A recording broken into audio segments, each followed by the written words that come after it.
السلام علیکم۔ رزق کمانا انسان کی ایک بنیادی ضرورت ہے۔ شخص نے زندگی گزارنی ہے تو اپنے پرسنلی بہت سی چیزیں، ضروریات پوری کرنے کے لیے اس کو پیسے چاہیے، فیملی کو سپورٹ کرنے کے لیے، اپنے فیوچر کے لیے، اپنے دنیا کے بہت سے معاملات ہیں، میڈیکل نیڈس ہیں، اس کی پرسنل نیڈس ہیں۔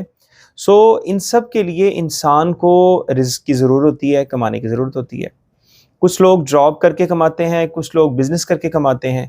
یہ دو ہی طریقے ہیں کہ بزنس کرنا یا جاب کرنا۔ ہمیں کیا چاہیے کہ ہم دونوں طریقوں سے کمائیں، لیکن رزق حلال ہونا چاہیے۔ اسلام نے اس کے اوپر کوئی پابندی نہیں عائد کی، کیونکہ ہم جس طرح سے، ایک تو پہلے میں یہ غلط کانسیپٹ ہے اسلام کے بارے میں کہ ہم اکثر سمجھتے ہیں جب ہم شریعت کی باتوں سے دور ہوتے ہیں، ہمارے کچھ ساتھی جیسے وہ اسلام کی باتوں کو سمجھنا شروع کرتے ہیں، اس کے اوپر عمل شروع کرتے ہیں، تو ان کو ایک ایسا ویو فیس دے دیا جاتا ہے کہ جیسے یہ دنیا کی باتیں، دنیا کو کمانا، رزق کمانا، یہ بہت گناہ کی بات ہے، یہ دنیا داری کی بات ہے۔ بس مسجد کے اندر وہ وضو کر کے نماز ادا کرتے رہیں، قرآن کی تلاوت کرتے رہیں، یہ نیکی ہے۔ باہر جا کے رزق کمانا یہ کچھ گناہ ہے۔ تو ایسا میں کلیئر کر دوں، ایسا کچھ نہیں ہے۔ ایک شخص فجر کی نماز کے بعد اٹھ کر فوراً سے باہر کی طرف گیا، تو صحابہ کرام نے اس کو دیکھا تو دیکھ کے کہنے لگے، یا لیت لو کان فی سبیل اللہ، کاش کہ یہ شخص روزی کمانے کے لیے گیا ہے، کاش یہ اللہ کی راہ کے اندر جاتا۔ نبی صلی اللہ علیہ وسلم نے یہ بات سنی اور آپ صلی اللہ علیہ وسلم نے فوراً صحابہ کرام کو فوراً سے رپلائی کیا کہ اگر یہ اپنی اولاد کے لیے رزق حلال کمانے کے لیے گیا ہے فہو فی سبیل اللہ، تو یہ اللہ کی راہ کے اندر ہی گیا ہے۔ اپنی اولاد کے لیے رزق حلال کمانا ایسے ہی جیسے فی سبیل اللہ، اللہ کی راہ کے اندر نیکی کے کام کے لیے نکلنا۔ اور آپ صلی اللہ علیہ وسلم نے فرمایا، الکاسب حبیب اللہ، جو اپنے بچوں کے لیے، اپنی لیے، اپنی ایک گڈ لائف کے لیے رزق کماتا ہے، رزق حلال کماتا ہے اور ہاتھوں سے محنت کر کے کماتا ہے، الکاسب حبیب اللہ، اللہ تعالیٰ اس کو اپنا دوست کہتے ہیں، اپنا حبیب کہتے ہیں، اللہ اس کو پسند ہی بہت کرتے ہیں۔ کیوں؟ کیونکہ رزق حلال کمانا اور پھر آج کے وقت میں کمانا یہ بہت ہی زیادہ ٹف ہے، بہت ہی زیادہ مشکل ہے۔ اگر رزق حلال نہ ہو تو ہمارے نقصانات کیا ہو سکتے ہیں ہمیں؟ نبی صلی اللہ علیہ وسلم نے فرمایا کہ ایک شخص ہے، وہ یوں کر کے اس کے جسم کے اوپر، اس کے کپڑوں کے اوپر نا بہت ہی زیادہ مٹی پڑی ہوئی ہے، سفر کر کے آیا ہے اور حرم کے اندر کھڑا ہے، خانہ کعبہ میں کھڑا ہے، طواف کر رہا ہے اور حجر اسود کے سامنے، اللہ تعالیٰ کے سامنے ہاتھ پھیلا کر دعائیں کر رہا ہے، یا رب یا رب، لمبی لمبی دعائیں کر رہا ہے۔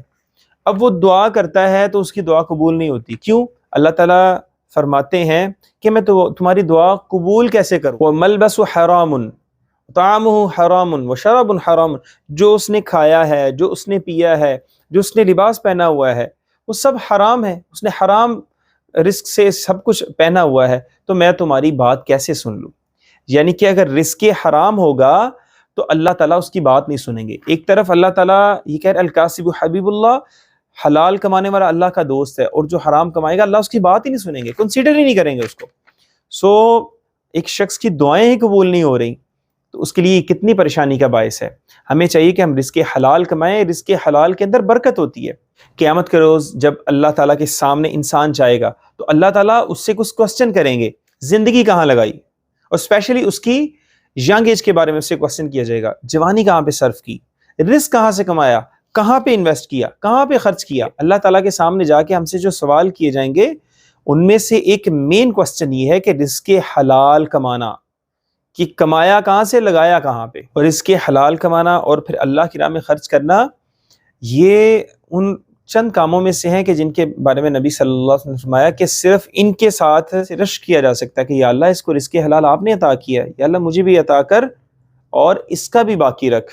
یعنی کہ کسی کے رزق حلال کمانے کے اوپر اس کے بارے میں رشک کیا جا سکتا ہے، یہ کوئی بری بات نہیں ہے۔ ہمارے سوسائٹی میں اس کو برا سمجھ لیا جاتا ہے کہ کسی کے مال کی طرف دیکھ کے یوں کہنا، یوں سوچنا کہ اس کو مال دیا مجھے بھی مل جائے، یہ بری بات نہیں ہے۔ ہاں، بری بات یہ ہے کہ حسد کرنا کہ اس کو کیوں دیا گیا، اس کا ختم ہو جائے مجھے مل جائے۔ اور رزق حلال کمانے کی یہ فضیلت ہے۔ نبی صلی اللہ علیہ وسلم نے فرمایا جو شخص رزق حلال کماتا ہے اللہ تعالیٰ اس کو جنت کے اندر داخل کریں گے، جنت میں مہمان نوازی کریں گے اس کی۔ رزق کی ایکچولی کچھ پریکاشنز ہیں کہ رزق کیسے کمانا ہے۔